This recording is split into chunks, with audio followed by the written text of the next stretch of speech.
Hello guys, నేను వచ్చేసి మీ శ్రీకాంత్. ఇప్పుడు వచ్చేసి మనం కన్యాకుమారి బీచ్ దగ్గర ఉన్నాము. అక్కడ ఒక చిన్న ఫిష్ మార్కెట్ ఉంది. దాంట్లో చాలా డిఫరెంట్ టైప్ ఆఫ్ ఫిషెస్ కూడా ఉన్నాయి.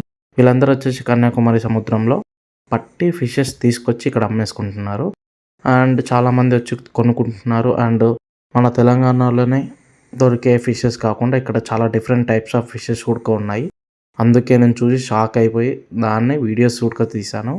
చాలా చాలా చిన్న చిన్న ఫిషెస్ ఉన్నాయి, షార్క్స్ కూడా ఉన్నాయి.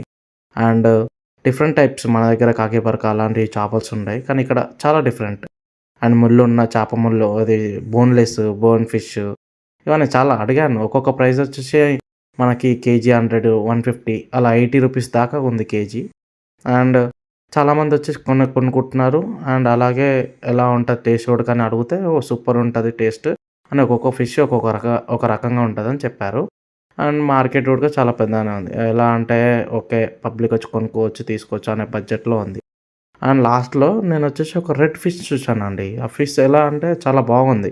అండ్ టేస్ట్ ప్రకారంగా వచ్చి అడిగితే కూడా అక్కడ బాగుంటుంది అని అన్నారు. నేను తెలంగాణ వచ్చి చూడలేదు. ఇక fish red colour fish, only red fish అంటారంట. మనం వచ్చేసి బంగారు తీగ అంటాము, అలాంటి ఫిష్ కాదు ఇది. ఓన్లీ ఇది రెడ్ ఫిష్, రెడ్ ఉంటుంది. చాలా షాక్ అయ్యాను. ఈ రెండు ఫిషెస్ నాకు కొంచెం డిఫరెంట్ అనిపించాయి. Thank you for watching and please subscribe my channel. Please guys support me.